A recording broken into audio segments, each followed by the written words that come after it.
Hi friends, welcome to Impact AS Academy. TNPC Group 1 notification வந்துருச்சு. நீங்க எல்லாரும் பார்த்திருப்பீங்க. எக்ஸாம்ஸ் டேட் அப்ளை பண்றதுக்கு இன்னும் ஜஸ்ட் ஒரு ஆல்மோஸ்ட் ஒரு 12 டேஸ் தான் இருக்குன்னு நினைக்கிறேன். ஓகேங்களா? சோ எக்ஸாம்ஸ்க்கு அப்ளை பண்ணாதவங்க வேகமா அப்ளை பண்ணிடுங்க.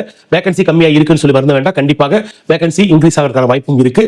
சரி, இப்போ TNPC Group 1 prelims வரக்கூடிய ஜூன் 15th நடக்குது. அப்ப ஜூன் 15க்கு இன்னமும் ஜஸ்ட் வந்து பாத்தீங்கன்னா ஆல்மோஸ்ட் ஒரு 58 டேஸ் தான் இருக்கு. இப்போ இந்த இருக்கக்கூடிய 58 டேஸ்ல TNPC Group 1 prelims சிலபஸை எப்படி ஷார்ட்டா முடிக்கலாம், எந்தெந்த டாபிக்ஸ் வந்து அதிக முக்கியத்துவம் கொடுப்பாங்க, ஆல்மோஸ்ட் இதுக்கு முன்னாடி கேட்டிருக்கிற தேர்வுகள்ல TNPC Group 1, Group 2 அப்படின்னு சொல்லக்கூடிய எல்லா வகையான தேர்வுகளிலும் ஒவ்வொரு சப்ஜெக்ட்லயும் கேட்டிருக்கக்கூடிய இம்பார்ட்டன்ட் டாபிக்ஸ் என்ன, அந்த டாபிக்ஸ் வந்து எப்படி அப்ரோச் பண்ணலாம், இந்த மாதிரி விஷயங்கள் நம்ம டிஸ்கஸ் பண்ண போறோம். இதை நம்ம இப்ப என்ன பண்ண போறோம்னா ஒவ்வொரு யூனிட்டா பார்க்க போறோம். ஃபார் எக்ஸாம்பிள் இப்போ உங்களுக்கு சிலபஸ் உங்களுக்கு தெரிஞ்சிருக்கும். அப்படிங்களா? யூனிட் 1 சொல்லக்கூடியது முழுக்க ஜெனரல் சயின்ஸ், ஓகே, பொது அறிவியல் இருக்கு. பிசிக்ஸ், கெமிஸ்ட்ரி, பாட்னி, ஜுவாலஜி அப்படி வச்சிருக்காங்க. யூனிட் 2 சொல்லக்கூடியது முழுக்க ஜியோகிராஃபியா இருக்கு. யூனிட் 3 முழுக்க ஹிஸ்டரி அண்ட் ஐஎன்எம் ரெண்டுமே கம்பைல் பண்ணிருக்காங்க. யூனிட் 4 அப்படின்னு சொல்லக்கூடியது பாலிட்டி, இந்திய அரசியலமைப்பு பத்தி பேச போறோம். யூனிட் 5 சொல்லக்கூடியது economy and Tamil Nadu administration. Unit 6 finally பாத்தீங்கன்னா தமிழ்நாடு ஹிஸ்டரி. ஓகேங்களா? இப்போ இதுல இருக்கக்கூடிய ஒவ்வொரு யூனிட்ல இருந்தும் நமக்கு வெயிட்டேஜ் தெரியும். சயின்ஸா இருந்தா 10 கொஸ்டின் கேட்க போறாங்க, ஜியோகிராஃபியா இருந்தா 10 கொஸ்டின் கேட்க போறாங்க, இந்த மாதிரி தெரியும். சரி, இப்போ இதுல ஒவ்வொரு யூனிட்ல இருந்தும் நான் எப்படி சார் டாபிக் பார்க்கணும், சார் இப்பதான் சார் ப்ரிப்பரேஷன் ஸ்டார்ட் பண்றேன், நான் ப்ரிலிம்ஸ் கிளியர் பண்ண முடியுமா, இல்ல நான் ப்ரிலிம்ஸ் அப்ரோச் பண்றதா இருந்தா இருக்கக்கூடிய இந்த 58 டேஸ்ல எந்தெந்த டாபிக் மட்டும் பார்த்தா நான் ஷார்ட் அண்ட் ஸ்வீட்டா எக்ஸாம்ஸ் அட்டெண்ட் பண்ண முடியும் அப்படின்னு டவுட்ஸ் இருக்கும். சோ அதெல்லாம் டிஸ்கஸ் பண்ண போறோம். ஒவ்வொரு யூனிட்டையும் எடுத்து அந்த யூனிட்ல ப்ரீவியஸ் இயர்ல என்ன கேட்டிருக்காங்க, இப்போ என்ன எக்ஸ்பெக்ட் பண்ணலாம், எந்த டாபிக்ல क्वेश्चंस கேட்க போறாங்க, இது எல்லாமே நம்ம டீடைலா டிஸ்கிரைப் பண்ண போறோம். சரிங்களா? வாங்க பார்க்கலாம். முதல்ல நம்ம பார்க்கக்கூடியது யூனிட் 3 னு சொல்லக்கூடிய இந்தியன் ஹிஸ்டரி, இந்திய வரலாறு, பண்பாடு இதெல்லாம் உள்ளடக்கியது. கூடவே இந்திய தேசிய இயக்கம். இப்ப இந்த யூனிட் 3 அலகு 3 அப்படின்னு சொல்லக்கூடியதுல எத்தனை கேள்விகள் சார் வரும்? நமக்கு பிலிம்ஸ் எக்ஸாம்ஸ்ல 200 கேள்விகள்ல இருந்து நமக்கு இதுல இருந்து இந்த பாடத்துல இருந்து மட்டும் 25 கேள்விகள் வரப்போகுது. ஓகேங்களா? 25 क्वेश्चंस வரப்போகுது. சரி, அப்ப அந்த 25 क्वेश्चंस இதுக்கு முன்னாடி என்ன டாபிக்ஸ் கேட்டிருக்காங்க, இப்போ நான் ஷார்ட்டா எப்படி பார்க்க போறோம், எந்தெந்த டாபிக்ஸ்ல வெயிட்டேஜ் இருக்குன்னு பாத்துறலாம். சரிங்களா? முதல்ல பாருங்க, யூனிட் 3 ல இந்தியன் ஹிஸ்டரி, இந்திய வரலாறு பகுதி. இந்திய வரலாறு பகுதி எடுத்துக்கிட்டோம்னா முதல் டாபிக்கா நமக்கு கொடுக்கக்கூடியது இண்டஸ் வேலி சிவிலைசேஷன். நமக்கு தெரியும் சார், பொதுவாக இந்தியன் ஹிஸ்டரி இருக்கு இல்லையா, இந்திய வரலாறு நீங்க என்ன பண்ணலாம்னா 3 பகுதியா பிரிக்கலாம். எப்படின்னு கேட்டீங்கன்னா ancient India, medieval India, modern India. பண்டைய கால இந்தியா, இடைக்கால இந்தியா, நவீன கால இந்தியா. நமக்கு போட்டித் தேர்வை பொறுத்த வரைக்கும் இது பண்டைய கால இந்தியா இருக்கு இல்லையா, ஏன்ஷியன்ட் இந்தியால 2 டாபிக் ரொம்ப முக்கியமா கொடுத்திருக்காங்க. முதலாவது சிந்துவெளி நாகரிகம், இரண்டாவது குப்தர்கள் ஆட்சி. ஓகேங்களா? அப்ப ஏன்ஷியன்ட் இந்தியால இருந்து நமக்கு பார்க்கக்கூடியது 2 தலைப்பு தான். அப்ப அந்த 2 தலைப்பை எடுத்துக்கிட்டு முதல்ல அதுல எந்த क्वेश्चंस கேட்பாங்க, ஆல்ரெடி கேட்டிருக்காங்க, டிஸ்கஸ் பண்ணிடலாம். சரி, இண்டஸ் வேலி சிவிலைசேஷன் நான் இந்த லெசன் எடுத்து படிக்கலாம்னு உட்கார்றேன் சார். இப்போ நான் இந்த லெசன் எப்படி சார் அப்ரோச் பண்றது? முதல் விஷயம், இண்டஸ் வேலி சிவிலைசேஷன் வந்து பாத்தீங்கன்னா நம்ம பள்ளி பாட புத்தகத்துல ஒரு 4 பகுதியில் கொடுத்திருக்காங்க. ஓகேங்களா? 7th இருக்கும், 9th இருக்கும், 11th இருக்கும், அப்புறம் 11th ஹிஸ்டரியும் 11th எத்திக்ஸ் 2 பிரிச்சு கொடுத்திருப்பாங்க. சோ இந்த 4 லெசன்ல கம்பைல் பண்ணி வச்சுட்டு என்ன பண்ணணும்னு கேட்டீங்கன்னா எதை பார்க்கணும். முதலாவது பாருங்க, சிந்துவெளி நகரங்கள். ஓகே, இண்டஸ் வேலி சைட்ஸ் எப்படி, ஹரப்பா எங்க இருக்கு, மொஹஞ்சதரோ எங்க இருக்கு, ஹரப்பா நகரமானது எவ்வாறு அழைக்கப்பட்டது, சிந்து மொழியில் என்ன பெயர், ஹரப்பா நகரம் எந்த ஆண்டு கண்டறியப்பட்டது, இந்த மாதிரி விஷயம் கேட்டிருப்பாங்க. அப்ப முதல் விஷயம் சிந்துவெளி நகரங்கள், அது இருக்கக்கூடிய சைட்ஸ், ஸ்டேட்ஸ் எந்த மாநிலத்துல பிரசன்ட்லி இருக்கு, சந்துதரோ எந்த மாநிலத்துல இருக்கு, இப்படி क्वेश्चंस கேட்பாங்க. இரண்டாவது ஆர்கியாலஜிஸ்ட் ஆர்டி பானர்ஜி எதை கண்டுபிடிச்சார், பிஸ் அப்படின்றவர் எந்த நகரத்தை கண்டுபிடிச்சார், அந்த மாதிரி விஷயங்களை கேட்பாங்க. மூணாவது டவுன் பிளானிங், சிந்துவெளி நாகரிக நகரங்கள் தெருக்கள் எப்படி இருந்துச்சு, வீடுகள் எப்படி இருந்துச்சு, வீடுகளில் எத்தனை அறைகள் இருந்துச்சு, கிச்சன்ஸ் எப்படி இருந்துச்சு, இதெல்லாம் பேஸ் பண்ண क्वेश्चंस கேட்டிருக்காங்க. சொசைட்டி சமூகம், சிந்துவெளி மக்களுக்கு நடுவில் வர்ணாசிரமம் சொல்லக்கூடிய கேஸ்ட் இருந்துச்சா, கிடையாது. சோ அப்ப அந்த மாதிரி விஷயம் क्वेश्चंस கேட்டிருப்பாங்க. நெக்ஸ்ட் பாத்தீங்கன்னா அக்ரிகல்ச்சர், விவசாயம் பேஸ் பண்ணி கேட்டிருக்காங்க. சிந்துவெளி மக்கள் எதையெல்லாம் பயிரிட்டார்கள், அப்ப விவசாயம் செய்யும் போது கூட டொமஸ்டிகேஷன் அனிமல்ஸ் யூஸ் பண்ணிருப்பாங்க இல்லையா, அப்ப சிந்துவெளி மக்களுக்கு தெரியாத ஒரு விலங்கு பல क्वेश्चंस கேட்டிருப்பாங்க. உங்களுக்கு எந்த விலங்கு தெரியாது, குதிரை தெரியாது, ஆமாங்களா? அப்ப அதை பேஸ் பண்ண क्वेश्चंस கேட்டிருப்பாங்க. வேற என்ன விலங்குகள் அவங்க பயன்படுத்தினாங்க, அந்த விலங்குகளின் எலும்பை எப்படி பயன்படுத்தினாங்க. அடுத்து பாருங்க, சிந்துவெளி மக்களுடைய மெட்டல்ஸ் ரொம்ப முக்கியமானது. இதை வந்து பாத்தீங்கன்னா பழைய क्वेश्चंस ரிப்பீட்டடா கேட்டிருப்பாங்க. சிந்துவெளி மக்களுக்கு அறிந்திராத ஒரு உலோகம் எது, இரும்பு பார்த்திருப்போம். அப்ப அவங்க கருவிகள் எதுல செஞ்சாங்க, விலங்குகளோட தோல்ல எலும்புகள்ல செஞ்சிருப்பாங்க. அப்புறம் வந்து வெண்கலம் சொல்லுவாங்க இல்லையா, பிரான்ஸ்ல செஞ்சிருப்பாங்க. அப்ப என்னென்ன மெட்டல்ஸ் யூஸ் பண்ணாங்க, டின், காப்பர் இதெல்லாம் பயன்படுத்திருப்பாங்க. But they were unaware of iron. அப்ப இரும்பு தெரிஞ்சிருக்காது. அப்ப அதெல்லாம் ஒரு ப்ரீவியஸ் क्वेश्चन கேட்டிருப்பாங்க. சோ அதுவும் நம்ம என்ன பண்ணலாம், எதிர்பார்க்கலாம். அடுத்து மத ரீதியான வழிபாடுகள். ஃபார் எக்ஸாம்பிள் சிந்துவெளி மக்கள் எதை வழிபட்டார்கள், இறந்தவர்கள் வழிபட்டாங்க. அதுக்கடுத்து ஒரு மரமாக இருந்தால் அரச மரத்தை வழிபட்டிருப்பாங்க, பீப்பிள் ட்ரீன்னு சொல்லுவாங்க இல்லையா, அரச மரத்தை. அப்புறம் இறந்தவர்கள் எவ்வாறு புதைக்கப்பட்டார்களா, எரிக்கப்பட்டார்களா, இந்த மாதிரி விஷயம், இயற்கையை வழிபட்டார்கள், இதெல்லாம் நமக்கு வரும். நெக்ஸ்ட் சிந்துவெளி மக்களுடைய பாட்டரிஸ், பானைகள் இருக்கு, அந்த பானைகள் சம்பந்தப்பட்டது. எப்படின்னா சிந்துவெளி மக்களுடைய பானைகள் எந்த நிறத்தில் இருந்தன, கருப்பு, சிவப்பு, அதுல இருந்த ஓவியங்கள் என்ன, இதெல்லாம் ஆல்ரெடி பார்த்து வச்சுக்கோங்க. அதுல क्वेश्चंस கேட்டிருப்பாங்க. அடுத்து முத்திரைகள், சிந்துவெளி முத்திரைகள், சீல்ஸ், ஓகேங்களா, அண்ட் ஸ்கிரிப்ட்ஸ். சமீபத்தில் பாத்தீங்கன்னா தமிழக முதல்வர் திரு மு க ஸ்டாலின் அவர்கள் என்ன பண்ணியிருந்தார், ஒரு அறிவிப்பு வெளியிட்டிருந்தார். என்னன்னா சிந்துவெளி நாகரிக முத்திரைகளை சரியாக பகுப்பாய்ந்து அதை படிச்சு அந்த முத்திரைகளுக்கு சரியாக பொருள் விளக்கம் கூறுபவர்களுக்கு அமெரிக்க டாலர் ஒரு குறிப்பிட்ட தொகையை என்ன பண்ணியிருந்தார், பரிசாக அறிவிச்சிருந்தார். ஓகேங்களா? இப்ப சமீபத்தில் இந்த நியூஸா வந்திருந்தது. சோ அதை நீங்க என்ன பண்ணலாம், கரண்ட் அஃபேர்ஸ் ஏரியால கூட நம்ம கொஸ்டின்ஸா எதிர்பார்க்கலாம். வேற என்ன சார் முக்கியமானதுன்னா எடைக்கற்கள். இந்த எடைக்கற்கள் எவ்வாறு இருந்தது, எடைக்கற்கள் எதுல செஞ்சிருந்தாங்க, என்ன உலோகமா அல்லது யானைகளின் தந்தமா, விலங்குகளின் எலும்பா, இதை பேஸ் பண்ண கொஸ்டின்ஸ் கேட்பாங்க. ரொம்ப பழைய டாபிக் சார். எப்பவுமே எக்ஸாம்ஸ்ல கேட்கக்கூடிய ஒரு ஏரியா என்னன்னா இந்த கிரேட் பாத் மற்றும் கிரானரி, பெருங்குளம் மற்றும் தானிய களஞ்சியம். அதாவது பெருங்குளத்தின் விட்டம், அளவு என்ன, நீளம் என்ன, இதெல்லாம் பழைய இதுல கேட்டிருப்பாங்க. இப்ப என்ன கேட்கறாங்க, சமீபத்தில் என்ன கேட்கறாங்கன்னா ரீசனிங் ஸ்டேட்மெண்ட்ஸ் கொடுத்துருப்பாங்க. கொடுத்துட்டு என்ன பண்ணுவாங்கன்னா பெருங்குளத்தின் எந்த மூலையில படிக்கட்டுகள் இருந்தது, அது உள்ள வந்து பார்த்தீங்கன்னா எந்த வகையான கோட்டிங் செஞ்சிருந்தாங்க, வாட்டர் இன்லெட் அவுட்லெட் எப்படி செஞ்சிருந்தாங்க, பிளான் பண்ணியிருந்தாங்க, இதெல்லாம் கொஸ்டின்ஸ்ல கேட்பாங்க. அடுத்து கிரானரி, தானிய களஞ்சியம் எங்கு காணப்பட்டது, அதிக தானிய களஞ்சியம் எந்த நகரத்துல இருந்தது, இதெல்லாம் கொஸ்டின்ஸ் கேட்டிருப்பாங்க. கடைசியாக எக்ஸ்கவேட்டட் ஆப்ஜெக்ட்ஸ். இது எப்படி சார் படிக்கிறது, நானு தாடி வைத்த ஆண் சிலை எந்த சிட்டில கிடைச்சது, மொஹஞ்சதரோல கிடைச்சது. அதே மாதிரி மொஹஞ்சதரோல ஒரு டான்சிங் உமன் ஒரு ஸ்டாச்சு, ஒரு நடனமாடும் மங்கை சிலை கிடைச்சிருக்கும். அப்ப இதை பார்க்கணும். அப்ப இண்டஸ் வேலி சிவிலைசேஷனாக இருந்தால் சிந்துவெளி நாகரிக லெசன்ல இந்த டாபிக்ஸ் எல்லாமே நீங்க பாத்தீங்கன்னாலே போதுமானது. இதுல ப்ரீவியஸ் இயர் கொஸ்டின்ஸ் முழுக்க முழுக்க இதெல்லாம் கேட்டிருக்காங்க. சரி, அடுத்து ஏன்ஷியன்ட் இந்தியால நமக்கு அடுத்த ரொம்ப முக்கியமான டாபிக் என்னன்னு கேட்டீங்கன்னா குப்தாஸ் எம்பையர். குப்த பேரரசை பொறுத்த வரைக்கும் எனக்கு என்ன சார் கேட்கறாங்கன்னா பொதுவாக அரசர்களை கேட்கறாங்க, இல்ல அவங்களுடைய ஆட்சி நிர்வாகத்தை பத்தி சொல்லக்கூடிய தகவல்கள் என்னன்னு கேட்கறாங்க. அப்படி இல்லைன்னா சிம்பிளா அட்மினிஸ்ட்ரேஷன் பேஸ் பண்ண கொஸ்டின் கேட்கறாங்க. சரிங்களா? சரி, அப்ப முதல் விஷயம் பாருங்க, குப்தாஸுடைய ஆட்சி நிர்வாகத்தை பத்தி தகவல்கள் எப்படி கிடைக்குது? ஒண்ணு இலக்கிய ஆதாரங்களா இருக்கலாம், அல்லது கல்வெட்டுகள் இருக்கலாம், மூணாவது நாணயங்களா இருக்கலாம். அப்ப இதுல என்ன சார் இருக்கு, இலக்கியங்கள் என்ன கேட்டிருக்காங்க, காமாந்தகர் எழுதிய நீதிச்சாரம், தேவி சந்திரகுப்தம் விஷாகதத்தர் எழுதியிருப்பாரு, காளிதாசருடைய சாகுந்தலம், அப்புறம் ரகுவம்சம், இந்த மாதிரி இருக்கு இல்லைங்களா. இது அர்ஷருடைய ஒரு 3 புத்தகங்கள் இருக்கு, பிரியதர்ஷிகா, நாகநந்தா, ரத்னாவளி, இந்த மாதிரி படைப்புகள். அப்ப அதை கொடுத்து கேட்பாங்க. எப்படி கேட்பாங்க, ஆசிரியர்களையும் நூல்களையும் கொடுத்து பொறுத்துங்க, அந்த மாதிரி கேட்டிருப்பாங்க. அடுத்து இன்ஸ்கிரிப்ஷன்ஸ், ரொம்ப ரொம்ப பழைய question sir. Allahabad pillar inscription, Mehrauli pillar inscription, அப்புறம் வந்து பாத்தீங்கன்னா ஸ்கந்தகுப்தருடைய இன்ஸ்கிரிப்ஷன், அப்புறம் பிதாரி தூண் கல்வெட்டு, இதெல்லாம் கொடுத்து கொஸ்டின்ஸ் கேட்டிருக்காங்க. நாணயங்கள். அப்ப நாணயங்கள் என்ன சொல்லுவோம், குப்தர் காலத்து நாணயங்கள்ல முதல்ல வெள்ளி ரிலீஸ் பண்ண நாணயத்தை யார் ரிலீஸ் பண்ணாங்க, எந்த குப்த அரசர் ரிலீஸ் பண்ணாரு. அதுக்கடுத்து குப்தர் காலத்து நாணயங்களில் ஃபார் எக்ஸாம்பிள் வீணை வாசிக்கும் உருவத்தை பொறித்து கொண்ட குப்த அரசர் யார், இந்த மாதிரிலாம் கொஸ்டின்ஸ் கேட்பாங்க. அப்ப மேஜரா முதல் விஷயம் இந்த சோர்சஸ் வந்து கொஸ்டின் கேட்கறாங்க. அடுத்து இதுக்கு சார் ப்ரிஃபரன்ஸ் கொடுக்குறாங்க. அரசர்கள், மிகச்சிறந்த அரசர்கள், குப்தர்கள் காலம்னாலே பொற்காலம்னு சொல்லுவாங்க இல்லையா, கோல்டன் ரூல்னு சொல்லுவாங்க, கோல்டன் ஏஜ்னு சொல்லுவாங்க. அப்ப அதுல ஸ்ரீகுப்தர்ல தொடங்கி ஸ்கந்தகுப்தர் வரைக்கும் அப்ப ஒரு 6 பேர் தான் சார் இருக்காங்க. அந்த 6 பேரை பத்தி வாட் இஸ் வாட்னு படிச்சுக்கோங்க. ஓகேங்களா? 2 லெசன் தான் இருக்கு, பாத்துக்கோங்க. முதலாவது ஸ்ரீகுப்தர், அவருடைய மகன் கடோத்கஜர், சந்திரகுப்தர், சமுத்திரகுப்தர், 2ஆம் சந்திரகுப்தர், 1ஆம் குமாரகுப்தர், கடைசியாக ஸ்கந்தகுப்தர். இதுலயும் நம்ம சொல்லணும், குறிப்பிட்டு சொன்னோம்னா இது நடுவில் வரக்கூடிய 1ஆம் சந்திரகுப்தரை பத்தி கொஞ்சம் இம்பார்ட்டன்ஸ் பாத்துக்கோங்க. அடுத்து சமுத்திரகுப்தர், 2ஆம் சந்திரகுப்தர், இந்த 3 பேருக்கு அதிக முக்கியத்துவம் கொடுங்க. நமக்கு 2 புக்குமே நம்ம கவர் பண்ணா கூட மேக்ஸிமம் 50 பாயிண்ட்ஸ் மேல வராது. சரிங்களா? இது ரொம்ப ஸ்ட்ராங்கா படிச்சுக்கோங்க. அடுத்து என்ன சார் இருக்கு, அச்சீவ்மெண்ட்ஸ், சாதனைகள். இந்த குப்தர்கள் செஞ்ச சாதனைகள். ஃபார் எக்ஸாம்பிள் தெற்காசியாவிலிருந்து வந்த சாகர்களை வீழ்த்தியவர் யார், அப்புறம் முதல்ல வெள்ளி நாணயத்தை வெளியிட்டவர் யார், அசுமேத யாகத்தை நடத்தியவர் யார், சீன பயணி ஃபாகியான் யாருடைய ஆட்சியை விசிட் பண்ணாரு, இந்த மாதிரி விஷயங்கள் இருக்கும். ஸோ இதை நம்ம பார்க்க போறோம். அடுத்து பேட்ரனைஸ்ட் போயட்ஸ் அண்ட் ஸ்காலர்ஸ், இதெல்லாம் ரொம்ப ரொம்ப முக்கியமான ஏரியாஸ். நமக்கு பள்ளி பாட புத்தகத்துல ஒவ்வொரு அரசரை பத்தி நீங்க பார்க்கும்போது கீழே கடைசியா கொடுத்துருப்பாங்க, வசுபந்து அப்படின்னு சொல்லக்கூடிய ஒரு பௌத்த சமய அறிஞரை யார் ஆதரித்தார் அப்படின்னு கேட்டிருப்பாங்க. ஸோ அந்த மாதிரி விஷயம் பார்த்துக்கணும். ஹரிசேனர் யாருடைய காலத்துல இருந்தார், அது மாதிரி கேட்டிருப்பாங்க, அதை பார்ப்போம். அடுத்து ஃபாரினர்ஸ், நான் சொன்ன மாதிரி தான், வெளிநாட்டு பயணிகள் யாருடைய கோர்ட்டுக்கு வந்திருக்காங்க, அதை கேட்பாங்க. அடுத்து முக்கியமான படையெடுப்புகள். அடுத்து பாத்தீங்கன்னா டைட்டில்ஸ் கேட்கறாங்க சார். எப்படி, சக்கராதித்யா என்னும் பட்டத்தை சூடிக்கொண்ட குப்த அரசர் யார் அப்படி கேட்கலாம், அல்லது விக்ரமாதித்யன் என்று அழைக்கப்படக்கூடிய அரசர் யாரு அப்படின்னு கேட்கலாம். சரிங்களா? அப்ப இதெல்லாம் கொஞ்சம் பார்த்து வச்சுக்கோங்க. கவிராஜன் அப்படின்னு சொல்லி வரும்.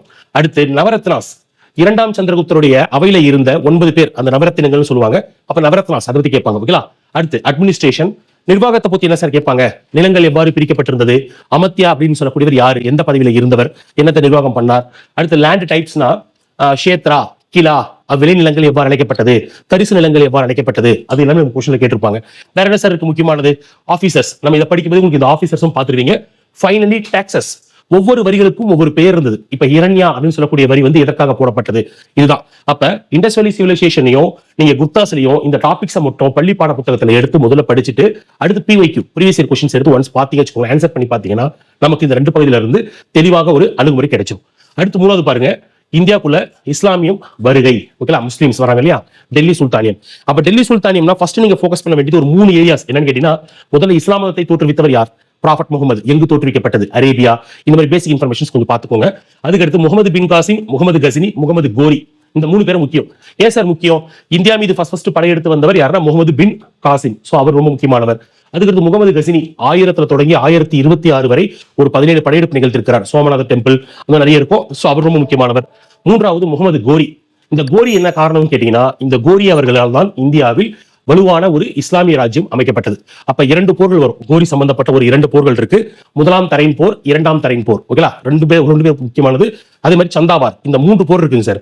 1191, 1192, 1194. அப்ப இதை பாத்தீங்கன்னா முதல்ல பேசிக்ஸ் தெரிஞ்சுடுவீங்க.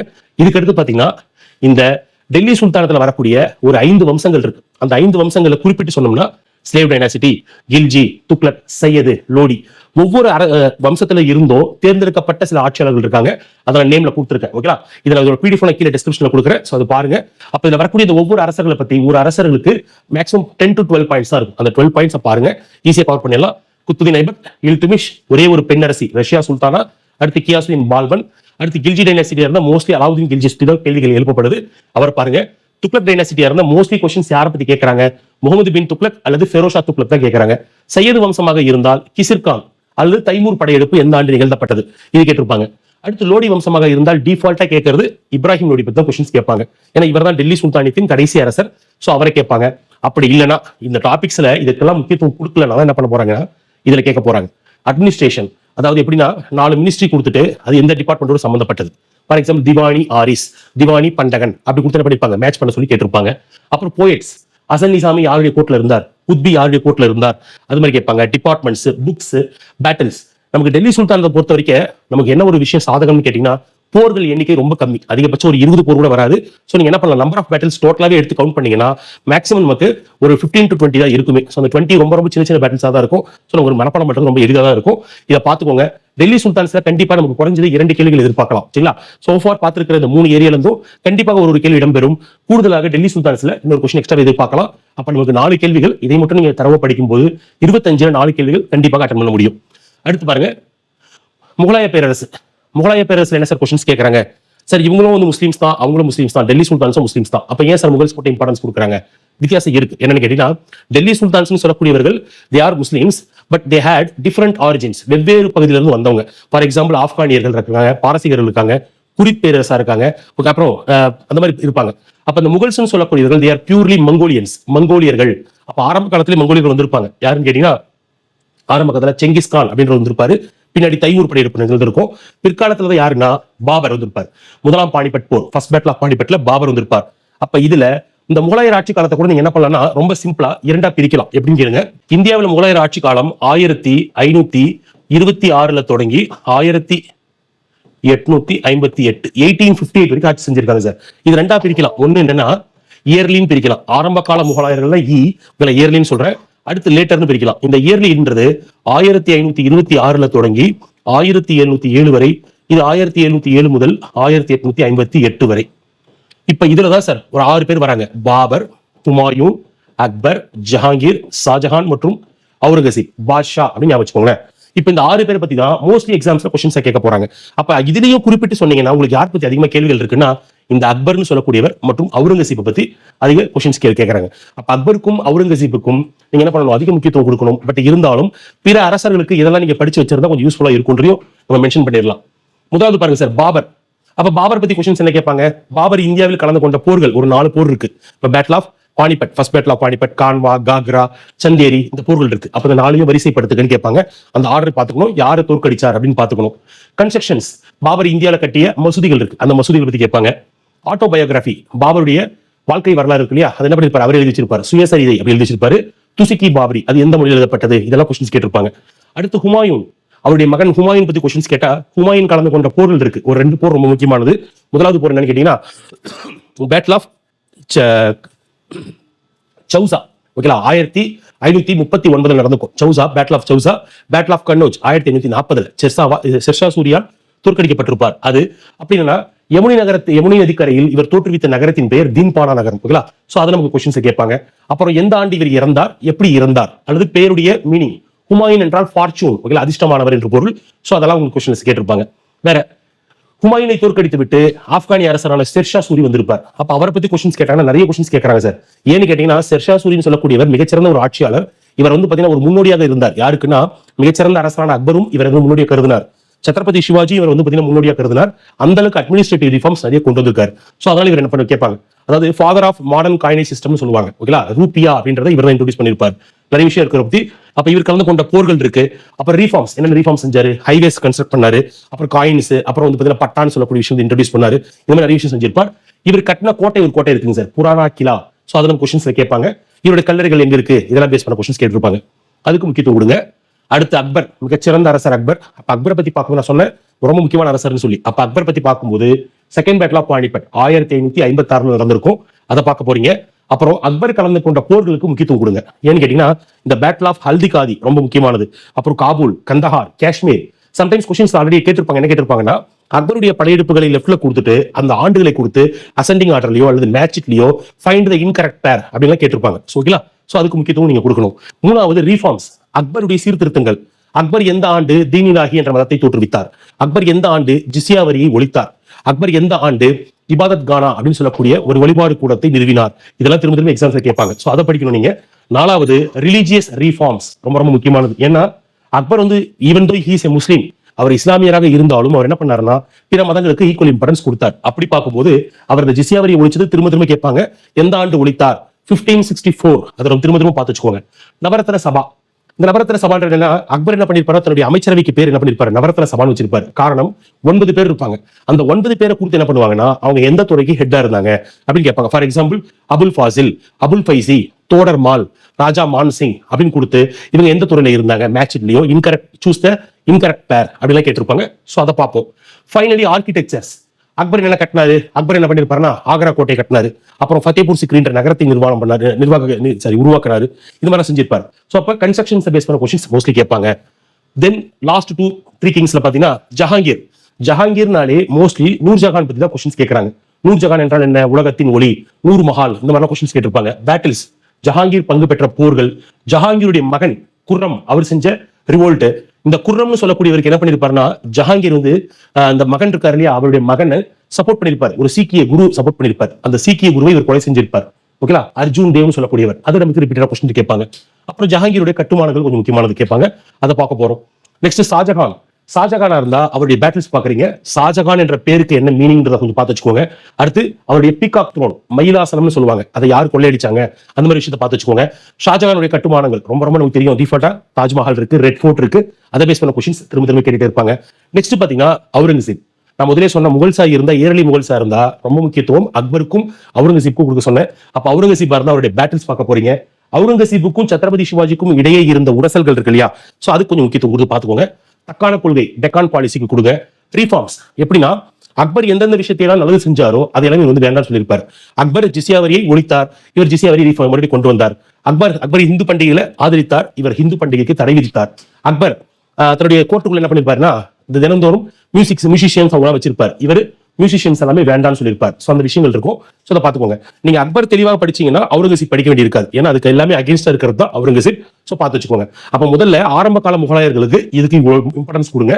இது இல்லாமல் வேற என்ன சார் படிக்கணும், ஃபைனல் டைம் ரிவிஷனுக்கு என்ன சார் பார்க்கணும், அதாவது லேட்டர் முகல் கிங்ஸ்ல சுமார் 2-3 கிங்ஸ் இருக்காங்க. நான் உங்களுக்கு கீழே பிடிஎஃப்ல அட்டாச் பண்ணி கொடுக்குறேன்.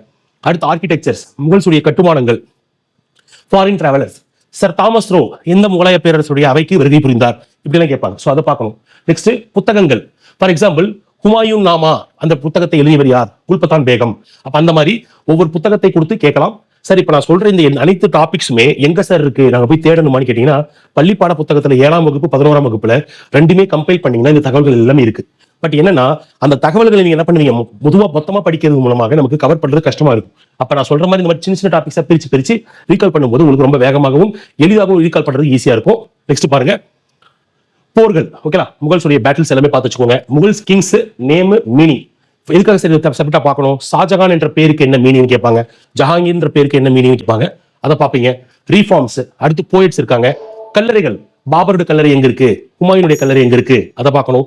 ஜிஸ்யா டாக்ஸ், ஜப்து வரி, மன்சப்தாரி சிஸ்டம். சோ இதை மட்டும் பார்த்தீங்கன்னா முகல்ஸ் கம்ப்ளீட் ஆயிடும். ஓகேலா, சரி. அடுத்து முகல்ஸ்க்கு அடுத்து பாருங்க விஜயநகர பேரரசு. இந்த விஜயநகர பேரரசு வந்து என்ன சார் பார்க்கணும், முதல்ல இந்த 4 வம்சங்களை பத்தி பேசிக் இன்ஃபர்மேஷன்ஸ் பார்க்கணும். அடுத்து famous rulers of each dynasty, ஒவ்வொரு வம்சத்துல சிறந்த அரசர்கள். ஃபார் எக்ஸாம்பிள் சங்கம வம்சம்னா 2ஆம் தேவராயர், சாலுவ வம்சம்னா சாலுவ நரசிம்மர், துளுவ வம்சமா இருந்தா கிருஷ்ணதேவராயர் இருக்காரு. அரவீடுல வந்து பாத்தீங்கன்னா உங்களுக்கு இவர் திருமலை ராயர் இருக்காரு. சோ அப்ப இந்த 4 சேர்ந்த அரசர் தான் கிருஷ்ணதேவராயர்.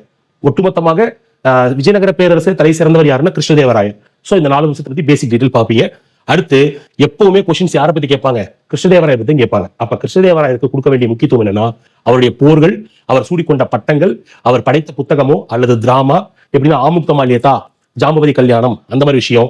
அடுத்து அவருடைய மினிஸ்ட்ரி, அஷ்டதிக் கஜாஸ் அப்படின்னு சொல்லக்கூடியது, அஷ்டதிக் கஜங்கள், அதை பத்தி கொஞ்சம் பார்த்து வச்சுக்கோங்க. போயட்ஸ், இவர் ஆதரித்த புலவர்கள் யார் யாரு, ஃபாரின் டிராவலர்ஸ், எந்தெந்த வெளிநாட்டு பயணிகள் இவர் அவைக்கு வருகை புரிந்திருக்கிறார்கள், இதெல்லாம் கொஞ்சம் பார்த்து வச்சுக்கோங்க. வேற என்ன சார் இருக்கு? விஜயநகர பேரரசுல தலைக்கோட்டை போர் இருக்கு, நாதிர் ஷா படையெடுப்பு இருக்கு, முதல் அண்ட் லாஸ்ட் ரூலர்ஸ், ஒவ்வொரு பேரரசு ஒவ்வொரு வம்சத்திலையும் சங்கம வம்சத்தின் முதல் அரசர் யார், கடைசி அரசர் யார், அதை பாருங்க. நிர்வாகம் பார்த்துக்கோங்க. ஃபார் எக்ஸாம்பிள் காயின்ஸ்க்கு பேர் என்ன, வராகம் என்று அழைக்கப்பட்டது. அப்புறம் இந்த மாகாணங்கள் எவ்வாறு பிரிக்கப்பட்டிருந்தது, அந்த மாதிரி விஷயங்களை பார்த்துக்கோங்க. இலக்கியங்கள் அண்ட் போயட்ஸ், இதுல எப்படி சார் கொஸ்டின்ஸ் கேட்பாங்க? அல்லசானி பெத்தன்னா கீழ்கண்ட எந்த நூலை ஏற்றிருக்கிறார், அல்லது பாண்டுரங்க மகாத்மியம் அப்படின்னு சொல்லக்கூடிய நூலை இயற்றியவர் யார், இந்த மாதிரி கொஸ்டின்ஸ் கேட்பாங்க. கோவில்கள், கோவில் திருப்பணி, விருபாக்ஷா டெம்பிளை கட்டினது யாரு, ஓகேலா, அந்த மாதிரி கேட்பாங்க. அசாரா டெம்பிள் கட்டினது யாரு, அந்த மாதிரி கேட்பாங்க. அப்புறம் ஆபீசர்ஸ் அண்ட் டாக்ஸஸ் கேட்பாங்க. வரிகள் அல்லது அதிகாரிகளுடைய பெயர்கள், மகா தண்டநாயக்கர் என்பவர் யாரை குறிக்கும் அப்படி கேட்பாங்க. சொசைட்டி, இது வந்து மோஸ்ட்லி வந்து இதெல்லாம் லாஸ்டா பாருங்க. ஃபாரின் டிராவலர்ஸ், இதுக்கு முக்கியத்துவம் கொடுத்துக்கோங்க, ஓகேலா.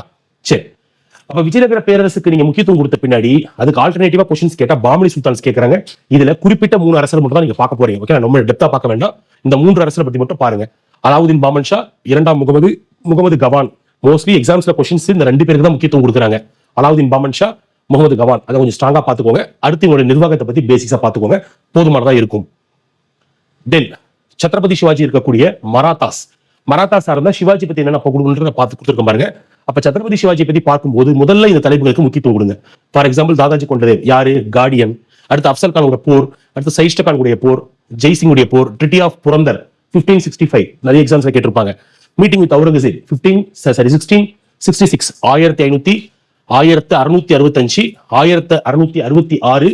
அடுத்து கான்குவஸ்ட் ஆஃப் சூரத் மீது 2 படையெடுப்புகள் இருக்கு, 1664ல 1670ல. சோ 2 பத்தி பார்த்து வச்சுக்கோங்க. சத்ரபதி சிவாஜி அப்படின்ற பட்டம் இருக்கு இல்லையா, அது எங்க சூடிக்கிட்டார், எந்த கோட்டை, அந்த மாதிரி விஷயங்களை பார்த்து வச்சுக்கோங்க. அடுத்து அட்மினிஸ்ட்ரேஷன், நிர்வாகம், ஓகேலா. அதாவது நம்ம கிருஷ்ணதேவராயர் பார்த்தோம் இல்லைங்களா, அஷ்டதிக் கஜாஸ், அது மாதிரி இவர் வந்து என்ன பண்ணிருப்பாருன்னா அஷ்டபிரதான் அப்படின்னு வச்சிருப்பாரு. சோ அதை பத்தி கொஸ்டின்ஸ் கேட்பாங்க. முக்கியமா இந்த 2 வரிகள் இருக்கு சார், சௌத் வரி, சர்தேஷ்முக் வரி, அதை பத்தி கொஞ்சம் பார்த்து வச்சுக்கோங்க. அப்புறம் அஷ்டபிரதான் சொன்னீங்களா, அது சரி. இதுக்கு அடுத்து மோஸ்ட்லி எக்ஸாம்ஸ்ல வந்து பாத்தீங்கன்னா அதிக இம்பார்ட்டன்ஸ் என்ன கொடுக்குறாங்கன்னா மராத்தாஸுக்கு சிவாஜிக்கு கொடுத்த பின்னாடி அப்படியே பேஷ்வாக்கு தான் கொடுக்குறாங்க. பட் இருந்தாலும் நான் சொல்ற கூடுதல் தகவல் என்னன்னா, அவருடைய வம்சத்துக்கு அடுத்தது ஆட்சிக்கு வந்தாங்க இல்லையா, அவங்கள பாத்துக்கோங்க. சம்பாஜிக்கு அடுத்தவருடைய சகோதரர் ராஜாராமுடைய மனைவி தாராபாய்க்கு அடுத்து சிவாஜியுடைய பேரன் ஷாகு, அடுத்து ஷாகுவால் நியமிக்கப்பட்ட பேஷ்வானா பிரதம மந்திரி. அதுல 3 பேர் இருக்காங்க முக்கியமானவங்க. பாலாஜி விஸ்வநாத், பாஜிராவ். இதுல இந்த பாஜிராவ் கொஞ்சம் ரொம்ப முக்கியமானவர், ஓகேலா, தலை சிறந்த பேஷ்வா என்று போற்றப்படக்கூடியவர். சோ இந்த டாபிக்ஸ் முக்கியத்துவம் கொடுத்து முதல்ல என்ன பண்ணுங்க, இதுல ஒவ்வொரு டாபிக்கும் குறைஞ்சபட்சம் ஒரு 20 to 30 பாயிண்ட்ஸ் பார்த்து வச்சுக்கோங்க. கண்டிப்பா கேள்விகள் இதுல இருந்தா உங்களுக்கு இடம்பெற போகுது. அடுத்து ஐயனம் வந்துட்டோம், ஓகேலா. சோ அப்ப ஹிஸ்டரியா இருந்துச்சுன்னா முதல்ல நீங்க ப்ரிஃபரன்ஸ் கொடுக்க வேண்டியது இந்த டாபிக்ஸ் எல்லாம் கொடுக்குறீங்க. அதுக்கடுத்து இதுல சப் டாபிக் நமக்கு 25 மார்க்ல அடுத்த ஒரு 15 to 12 மார்க் என்ன பண்ண போறாங்க, ஐயனம்ல கேட்கறாங்க. அப்ப ஐயனமா இருந்தா என்ன பார்க்க போறோம், இந்தி தேசிய இயக்கத்துல முதல்ல பாருங்க விவசாயிகள் கிளர்ச்சி அல்லது பழங்குடியினர் கிளர்ச்சி, இதை பார்த்துக்கோங்க. கோல் கழகம், சந்தால் கழகம், முண்டா கழகம், இதை பத்தி என்ன பண்ணுங்க. இதுல முக்கியமா ஒரு 7 to 8 கழகம் இருக்கு ஸ்கூல் புக்ல, அதை பாருங்க ஃபர்ஸ்ட். அடுத்து பாளையக்காரர்கள், ரொம்ப நமக்கு பழக்கப்பட்ட ஒரு டாபிக், எல்லா எக்ஸாம்ஸும் கேட்கக்கூடியது. அப்ப பாளையக்காரர்கள்லாம் இங்க நான் லிஸ்ட்ல கொடுத்துருக்கேன் இல்லையா, இவங்களை பத்தி மட்டும் என்ன பண்ணுங்க, பாயிண்ட்ஸ் படிக்க போறீங்க. ஒருவருக்கு 15 பாயிண்ட் தான் இருக்கும். சோ இதை ரீகால் பண்ணுங்க. அடுத்து வேலூர் கழகம், அதை முடிச்ச பின்னாடி கிரேட் ரிவோல்ட் ஆஃப் 1857, இந்த பெருங்கிளர்ச்சியை மட்டும் நீங்க படிக்கும் போது நான் கொடுத்திருக்கிற மாதிரி படிங்க, அப்போ உங்களுக்கு ஈஸியா இருக்கும். முதல்ல அந்த காசஸ் பாருங்க, காரணங்களை படிக்கிறீங்க. இந்த கிளர்ச்சி எவ்வாறு நடந்தது, யாரு தலைமை தாங்கினார்கள், எவ்வாறு ஒடுக்கப்பட்டது, இதை மட்டும் தெரிஞ்சுக்கோங்க. சோ இதுல இருந்தா நமக்கு கொஸ்டின்ஸ் கேட்பாங்க. அடுத்து ஆரம்ப கால இயக்கங்கள். அப்ப இது வந்து பாத்தீங்கன்னா ஆரம்பத்துல இந்தியா வந்து 3 மாகாணமா இருந்துச்சு, 3 முக்கிய மாகாணமா இருந்துச்சு. என்னன்னா ஒண்ணு அந்த பக்கம் கிழக்கு பக்கம் பாத்தீங்கன்னா பெங்கால் ப்ராவின்ஸ், அப்புறம் இந்த பக்கம் பாத்தீங்கன்னா மேற்கு பக்கம் பாத்தீங்கன்னா உங்களுக்கு பாம்பே ப்ராவின்ஸ், தெற்கு பக்கம் பாத்தீங்கன்னா மெட்ராஸ் ப்ராவின்ஸ். இப்ப இந்த ஒவ்வொரு ப்ராவின்ஸ்லயும் ஆரம்ப காலத்துல ஒவ்வொரு இயக்கங்கள் தோன்றுச்சு. பாம்பே நேட்டிவ் அசோசியேஷன், வங்க பிரகாசிக சபா, இந்த மாதிரிலாம் இருக்கும். இதுல மெயினா தமிழ்நாட்டுல 2 இருக்கும். என்னன்னு கேட்டீங்கன்னா சென்னை வாசிகள் சங்கம், மெட்ராஸ் நேட்டிவ் அசோசியேஷன், 2வது மெட்ராஸ் மகாஜன சபை. போட்டித் தேர்வுல இதுக்கு இந்த கேள்விகள் இல்லாத வினாத்தாலே இருக்காது. சோ இதான் நீங்க பார்க்க போறீங்க. இப்ப இதை பார்த்து முடிச்ச பின்னாடி அடுத்த ஐஎன்சி உங்களுக்கு தெரிஞ்சிருக்கும். ஐஎன்சியா இருந்தா முதல்ல எப்படி தோன்றுச்சு, முக்கியமான அமர்வுகள், அந்த அமர்வுடைய சிறப்பு என்ன, அதுக்கடுத்து மதுரை அமர்வு மெட்ராஸ் அமர்வுகள், மெட்ராஸ்ல ஒரு 7 செஷன் நடந்திருக்கும். அப்ப எந்தெந்த ஆண்டுல நடந்துச்சு, யாரு தலைமை ஏற்று நடத்தினார்கள், அந்த அமர்வின் சிறப்பு அம்சம் என்ன, இதெல்லாம் கொஞ்சம் பார்த்து வச்சுக்கோங்க. அடுத்து முக்கியமான வெளிநாட்டு தலைவர்கள், இந்திய தேசிய காங்கிரஸை வழிநடத்தின முக்கியமான வெளிநாட்டு தலைவர்கள். கடைசியா பெண்கள், 3 பெண்கள் தான் இருக்காங்க பிஃபோர் இண்டிபெண்டன்ஸ். யாருன்னா இவங்க இருப்பாங்க, அன்னி பெசன்ட் இருக்காங்க, சரோஜினி நாயுடு, நெல்லி செங்குப்தா. இந்த 3 பேரை பத்தி மட்டும் பார்த்து வச்சுக்கோங்க. அவங்க எந்த செஷன்ல இருந்தாங்கன்னு பார்த்துக்கோங்க. அதுக்கடுத்து மிதவாதிகள், மிதவாதிகளா இருந்தா பேசிக்கா யார் யாரெல்லாம் மிதவாதின்னு பார்த்து வச்சுக்கோங்க லிஸ்ட். அது மட்டும் போதும். ஏன்னா எக்ஸாம்ஸை பொறுத்த வரைக்கும் மிதவாதிகளை விட தீவிரவாதிகளுக்கு தான் அதிக முக்கியத்துவம் கொடுக்குறாங்க. ஏன்னா இவங்க எண்ணிக்கையில கம்மி, அதிக போராட்டங்கள் செஞ்சிருப்பாங்க. சோ நமக்கு எக்ஸ்ட்ரீமிஸ்டுக்கு நிறைய முக்கியத்துவம் கொடுப்பீங்க. சரி, அடுத்து என்ன சார் பார்க்கணும்? இன்டர்நேஷனல் மூவ்மெண்டா இருந்துச்சுன்னா 2 காலமா பிரிச்சுக்கோங்க. ப்ரீ காந்தி நேரா, காந்தி நேரான்னு பிரிச்சுக்கோங்க. அப்ப இந்த ப்ரீ காந்தி நேரா, மகாத்மா காந்தி வருகைக்கு முன்னர் சவுத் ஆப்பிரிக்காவுக்கு போன மகாத்மா காந்தி வர்றதுக்கு முன்னாடி இருந்த காலகட்டத்தில் நடந்த முக்கிய நிகழ்வுகளை நான் அப்படியே வரிசைப்படுத்திருக்கேன். ஒவ்வொரு நிகழ்வையும் எடுத்து அந்த நிகழ்வுகள் சம்பந்தப்பட்ட குறிப்பிட்டு ஒரு 10 பாயிண்ட் பாருங்க. அதை மட்டும் ரீகால் பண்ணுங்க, சரிங்களா? பார்ட்டிஷன் ஆஃப் பெங்கால், வங்க பிரிவினை, சுதேசி இயக்கம், முஸ்லீம் லீக் தோற்றம், அடுத்து மின்டோ மார்லி சீர்திருத்தம், டெல்லி தர்பார், முதலாம் உலக போர் தொடங்குது. அதுக்கடுத்து பாத்தீங்கன்னா தன்னாட்சி இயக்கம் தொடங்குது. இது முடிச்ச பின்னாடி மகாத்மா காந்தி இந்தியாவுக்குள்ள வந்துடுறாரு. சோ அவர் வந்த பின்னாடி நடந்த நிகழ்வுகளையும் நான் அப்படியே வரிசைப்படுத்தி கொடுத்துருக்கேன். ஒவ்வொரு நிகழ்வை பத்தி எடுத்து வச்சு என்ன பண்ணுங்க, 4 to 5 பாயிண்ட் என்ன பண்ணுங்க, முதல்ல கனெக்ட் பண்ணுங்க. பேசிக்கா அந்த நிகழ்வு சம்பந்தப்பட்டதை தெளிவா தெரிஞ்சுக்கோங்க. இதுல என்ன சார் கொஸ்டின்ஸ் நமக்கு கேட்க போறாங்க? காந்தி நேரா தான் சார் அதிக முக்கியத்துவம் கேட்கறாங்க. அப்ப என்ன பண்ணுங்கன்னா ஒவ்வொரு நிகழ்வுகளையும் வரிசைப்படுத்தி ஞாபகம் வச்சுக்கோங்க. ஃபார் எக்ஸாம்பிள் சம்பரன் சத்தியாகிரகா, ஜாலியன் வாலாபாக் நிகழ்வு, அடுத்த முதலாம் மட்டமேசை மாநாடு, இந்த மாதிரி நிகழ்வுகளை கொடுத்து அதன் ஆண்டு வரிசைப்படி கால வரிசைப்படுத்துக அப்படின்னு கேட்பாங்க. அசெண்டிங் ஆர்டர்ல, குரோனாலஜிக்கல் ஆர்டர்ல வரிசைப்படுத்துங்கன்னு கேட்பாங்க. சோ அதற்கு நீங்க என்ன பண்ணணும், இங்க இருக்கக்கூடிய ஒவ்வொரு சம்பவத்தையும் நீங்க என்ன பண்ணணும்னா வரிசையாக அந்த சம்பவத்தின் இம்பார்ட்டன்ஸ் அதை என்ன பண்ணணும், படிச்சு வச்சுக்கணும். ஓகேங்களா? சரி, வேற என்ன சார் இருக்கு? இது எல்லாம் படிச்சு முடிச்ச பின்னாடி கடைசியா நீங்க போக வேண்டிய ஒரு தலைப்பு என்னன்னா biography of national and Tamil Nadu leaders. Sir நிறைய தலைவர்கள் இருக்காங்க, நிறைய தகவல்கள் இருக்கு, நான் எங்க போய் தேடுறது? இதுக்கு தான் நம்ம என்ன பண்ண போறோம்னா நம்ம டெலிகிராம் சேனல்ல நம்ம ஒவ்வொரு தலைவர்களை பத்தி ஸ்பெசிபிக்கா போட்டித் தேர்வில் கேட்கக்கூடிய தகவல்களை கம்பைல் பண்ணி நம்ம கொடுக்க போறோம். சரிங்களா? மகாத்மா காந்தியா இருந்தா என்னென்ன கொஸ்டின்ஸ் கேட்கலாம், நேருவா இருந்தா என்ன கேட்கலாம், சர்தார் வல்லபாய் பட்டேல், தமிழ்நாடு கவர்மெண்ட் தமிழ்நாடு இருந்தா ஜி சுப்பிரமணிய ஐயர் இருக்காரு, வாவு சிதம்பரம் பிள்ளை இருக்காரு. சோ இவங்களை பத்தி என்ன பண்ண போறோம், ஒவ்வொரு தலைவர்களுக்கும் கொடுக்க போறோம். சோ இந்த டெலிகிராம் சேனல் அப்லோட் பண்றேன். சோ அதை கொஞ்சம் ஃபாலோ பண்ணிக்கோங்க. அப்ப நேஷனல் லீடர்ஸ் ஆண்களாக இருக்கலாம், பெண்களாகவும் இருக்கலாம். சரிங்களா? இது நீங்க பார்க்கணும். அடுத்து முக்கிய தலைவர்கள் உருவாக்கி வைத்த news papers, for example kesari, Maratha, அப்புறம் மூக் நாயக்கா இருக்கலாம், அப்புறம் வந்து பாத்தீங்கன்னா உங்களுக்கு ஹரிஜன் அது இருக்கலாம். அதுக்கடுத்து மேகசின்ஸ், புக்ஸ், இதெல்லாம் முக்கியமானது. அடுத்து பொலிட்டிக்கல் பார்ட்டிஸ், ஸ்வராஜ் பார்ட்டி அது வந்து ஃபார்வர்ட் பிளாக் கட்சி, இந்த மாதிரி கட்சிகள் இருக்கு இல்லையா? சோ அதுக்கு முக்கியத்துவம் கொடுங்க. அடுத்து மூவ்மெண்ட்ஸ், இதுல ரொம்ப முக்கியமானது சார் இந்த இம்பார்ட்டன்ட் டேஸும் இம்பார்ட்டன்ட் இயர்ஸ் தான். ஒரு விஷயம் நீங்க பண்ணணும், என்னன்னு கேட்டீங்கன்னா இப்ப நான் கொடுத்திருந்தேன் இல்லையா, ப்ரீ காந்தி நேரா, இதை நீங்க படிக்கும்போது என்ன பண்ணுங்கன்னா ஒவ்வொரு சம்பவம் நடந்த தேதியையும் ஆண்டையும் அப்படியே ஒரு பேப்பர்ல எழுதிக்கிட்டே வாங்க. கடைசியா ரீகால் பண்ணுங்க. இதுக்கு என்ன சார் முக்கியத்துவம் இருக்கு? மோஸ்ட்லி என்ன பண்றாங்கன்னா ஜாலியன் வாலாபாக் நிகழ்வு கீழ்கண்ட எந்த தேதியில் நடந்தது அப்படின்னு கொஸ்டின் கேட்கறாங்க வச்சுக்கோங்களேன். ஆப்ஷன் என்ன கொடுப்பாங்க? April 13, 1919, April 19, 1913, April 13, 1913, April 19, 1919. Confuse ஆகுதா? இப்படிதான் இருக்கும். அப்ப நீங்க என்ன பண்ணணும்னு கேட்டீங்கன்னா அந்த நிகழ்வுகளை காலவரிசைப்படுத்தணும். மவுண்ட் பேட்டன் திட்டம் எந்த தேதியில் அறிவிக்கப்பட்டது, சௌரி சௌரா சம்பவம் நிகழ்ந்த தேதி என்ன, ஆண்டு என்ன, சோ அதை வரிசைப்படுத்தி ஞாபகம் வச்சுக்கணும். அதுல நமக்கு நிறைய தவறுகள் செய்ய வாய்ப்புகள் இருக்கு. சோ அதை பாருங்க. அடுத்து பட்டங்கள் இருக்கு சார். மகாத்மா காந்தி, மகாத்மான்ற அட்ரஸ் யாரு கொடுத்தாங்க அவருக்கு? ஓகேங்களா? அதே மாதிரி குருதேவ் என்று மகாத்மா காந்தி யாரை அழைத்தார், இந்த மாதிரி விஷயங்கள் இருக்கு இல்லையா? இது பாருங்க, இது நம்ம டெலிகிராம் சேனல்ல கொடுத்துருக்கேன். அடுத்து முக்கியமான வழக்குகள், லாகூர் சதி வழக்கு, மீரட் சதி வழக்கு, இந்த மாதிரி இம்பார்ட்டன்ட் கேசஸ் இருக்கு. அந்த கேசஸ் படிப்பீங்க. ஃபைனலி பொலிட்டிக்கல் குரு. சார் இந்த விஷயங்கள் எல்லாமே நான் உங்களுக்கு என்ன பண்ணிருக்கோம்னா நம்ம டெலிகிராம் சேனல்ல பிடிஎஃப் நம்ம அப்லோட் பண்ணி வச்சிருக்கோம். ஃபர்தரா நம்ம போட போறோம். சரிங்களா? சோ இந்த டெலிகிராம் சேனல்ல வாட்ச் பண்ணுங்க. இதுல நிறைய கண்டென்ட் கொடுத்துருக்கோம். சரிங்களா? இது பாருங்க. சரி, அடுத்து நீங்க லாஸ்டா பார்க்கக்கூடிய ஒரு தலைப்பு சார், டிஎன்பிசி எக்ஸாம்ஸ்ல தலைவர்களை பத்தி சொன்னீங்க. தலைவர்கள் லிஸ்ட் அவ்வளவு பேர் இருக்காங்க. நான் யாரை சார் பாக்குறது? உங்களுக்கு சின்ன ஷார்ட்கட்டா சொல்றேன். இப்போ இதுல கொடுத்துருக்கேன் பாருங்களேன். இந்த தலைப்புகளையும் இந்த தலைவர்களையும் ஃபர்ஸ்ட் நீங்க கம்ப்ளீட் பண்ணிடுங்க. ஏன்னா அரௌண்ட் 99% கொஸ்டின்ஸ் இதெல்லாம் கேட்க போறாங்க. இங்க பாருங்களேன், தியோசோபிக்கல் சொசைட்டி, விவேகானந்தர், நாராயணகுரு, எம்ஜி ரானடே, அரவிந்த கோஷ், பாலகங்காதர் திலகர், ரவீந்திரநாத் தாகூர், இதுல வந்து பாத்தீங்கன்னா உங்களுக்கு முக்கியமான தலைவர்கள் எல்லோருமே நான் கவர் பண்ணிட்டேன். ஓகேங்களா? மோஸ்ட்லி ப்ரீவியஸ் இயர் கொஸ்டின்ஸ்ல உங்களுக்கு இவங்க தான் கேட்டிருக்காங்க. அப்ப முதல்ல இதை படிச்சிருங்க.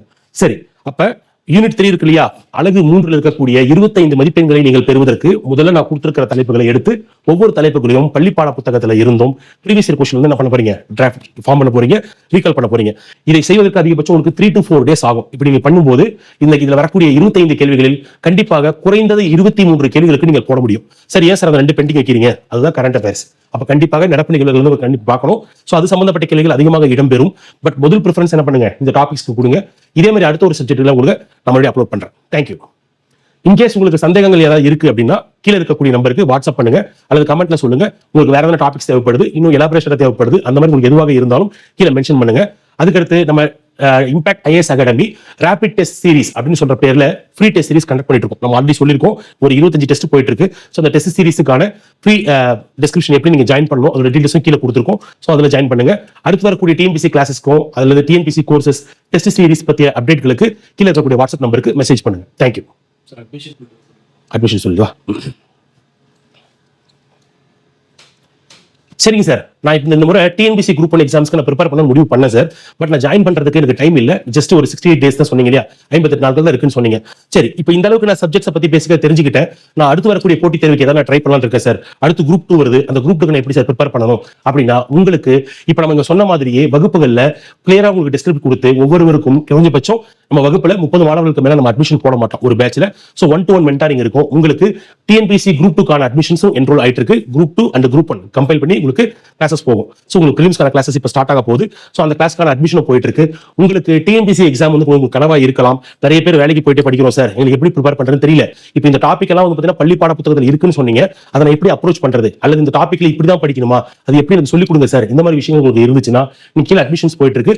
அட்மிஷன்ஸ் கான்டாக்ட் நம்பர் கீழே கொடுத்துருக்கோம். அந்த நம்பர் நீங்க என்ன பண்ணலாம், கான்டாக்ட் பண்ணலாம். உங்களுக்கு எதர் ஆன்லைன் கிளாஸஸோ அல்லது ஆஃப்லைன் கிளாஸஸோ அல்லது தேர்வுகள் தொடர்பான சந்தேகங்கள் எதுவாக இருந்தாலுமே நீங்க என்ன பண்ணலாம், அதை கேட்கலாம். நீங்க கீழே கமெண்ட்ஸ்ல கொடுங்க, நான் அதுக்கு ஆன்சர் பண்றேன். ஃபர்தரா இன்னொரு விஷயம், வரக்கூடிய டிஎன்பிசி குரூப் 1 எக்ஸாம்ஸ்க்கு அப்ளிகேஷன் டேட் வந்து இன்னும் ஜஸ்ட் ஒரு 13 டேஸ் தான் இருக்கு. ஓகேங்களா? ஸோ அப்ளை பண்ணாதவங்க முதல்ல வேகமா அப்ளை பண்ணுங்க. ப்ரிப்பரேஷன் இப்பதான் சார் ஸ்டார்ட் பண்றேன், எனக்கு கான்ஃபிடன்ஸே இல்ல அப்படின்னு சொன்னீங்கன்னா மறுபடியும் சொல்றேன், இந்த முக்கியமான தலைப்புகள் ஒவ்வொரு பாட புத்தகத்துல நான் போட போறேன். ஸோ அந்த தலைப்புகளை எடுத்து அதை மட்டும் நீங்க முதல்ல என்ன பண்ணுங்க, பயிற்சி பண்ண ஆரம்பிங்க. இது முடிச்ச பின்னாடி அடுத்து உங்களுக்கு குரூப் 4 வரப்போகுது. ஸோ குரூப் 4க்கும் மிக எளிமையாக இதே டாபிக் உங்களுக்கு சரியாக வரும். ஸோ அதுக்கு நீங்க என்ன பண்ணலாம், இந்த டாபிக்ஸை படிச்சீங்கன்னா போதுமானது. அதுல ரொம்ப டெப்தா பார்க்க வேண்டியிருக்காது, பேசிக்ஸா பார்த்தா போதுமானது. ஏன்னா உங்களுக்கு தமிழ் வரும் இல்லைங்களா, ஸோ தமிழ் அன்று இங்கிலீஷ் வரும். பட் இதை என்ன பண்ணுங்க, பேசிக்கா ஜிஎஸ் டாபிக் இது எடுத்துக்கோங்க. ஸோ இதே மாதிரி உங்களுக்கு கேரியர் கைடன்ஸ் வேணும், எனக்கு எந்த எக்ஸாம் ப்ரிப்பேர் பண்ணணும்னு தெரியல, அல்லது வகுப்புகள் எனக்கு கண்டாயம் வேணும் அப்படின்னா எதர் ஆன்லைன் ஆர் ஆஃப்லைன் கிளாஸஸ்க்கான அட்மிஷன்ஸ் போயிட்டு இருக்கு. நீங்க கீழே உங்களுடைய நேமை என்ரோல் பண்ணிக்கலாம். Wish you all success. இந்த வரக்கூடிய 2025 நீங்களும் ஒரு அரசு அதிகாரி ஆகணுன்ற முடிவு இருந்தீங்கன்னா கண்டிப்பாக எங்களை தொடர்பு கொள்ளும். நன்றி.